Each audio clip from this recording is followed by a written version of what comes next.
maxay salaadu uga khayr badan tahay hurdada maxaa yeelay hurdadu waxay jawaab u tahay naftaadu kuu yeertay balse salaadu waxay jawaab u tahay Allah subhanahu wa ta'ala oo kuu yeeray salaadu waxay ka khayr badan tahay hurdada maxaa yeelay hurdadu waa dhimasho salaaduna waa nolol waxay ka khayr badan tahay hurdada maxaa yeelay hurdadu waxay raaxo u tahay jirka salaaduna waxay raaxo u tahay ruuxda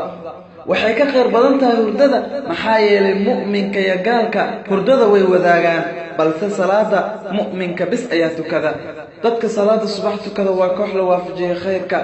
wajiyadoodu way ifaan sujuudahoodu way iftiimaan waqtiyadoodu way barakaysan yihiin haddaad ka mid tahay Allah subhanahu wa ta'ala ku mahdi fadligaas uu ku siiyay haddaadan ka mid ahayna Allah subhanahu wa ta'ala ka bari inuu ayaga kugu daro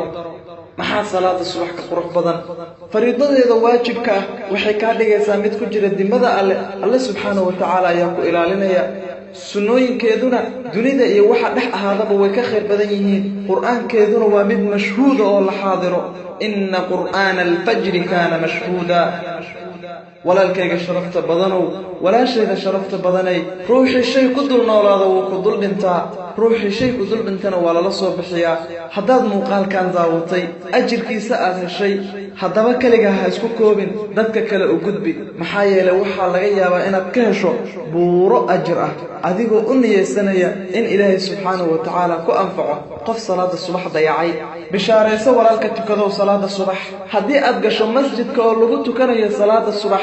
oo aad aragto dadka tukanayo aad u yar ogow in Allah subhanahu wa ta'ala ka doortay adoomadiisa wallahi qofkii ku tukada salaada subax jamaaco qofkii ku tukada salaada subax wuxuu ku jiraa dimada alle ilaa uu ka galabaysto kabaha qof cayrah oo faqiirah oo u socda masjidka salaada subax waxay aad uga qurux badan yihiin taajka la saari lahaa madaxa boqor hurdaya haddaad markaad rabtana iska hurdo markaad rabtana iska soo kacdo salaadahana aadan ilaalin muhiimadda aadan siinin weligaa murugo ayaad ku jiri doontaa maxaa yeelay salaada ayaan iyadu muhiim ku ahayn sidaa oo kale alle subxaanahu wa tacaala muhiim uma tihid oo mar waliba murugooyin iyo dhibaatooyin ayaad dhexda kaga jiraysaa salaadu mar waliba waxaa lala xiriiriyey wanaagga iyo liibaanta u kaalaya liibaanta u kaalaya liibaanta xaya cala alfalaax xaya cala alfalaax walaalkayga iyo walaashayda muslimadda ahow haddaba muuqaalkan u gudbi qof kastood la jeceshahay wanaagga wassalaamu calaykum waraxmatullaahi wabarakaatuh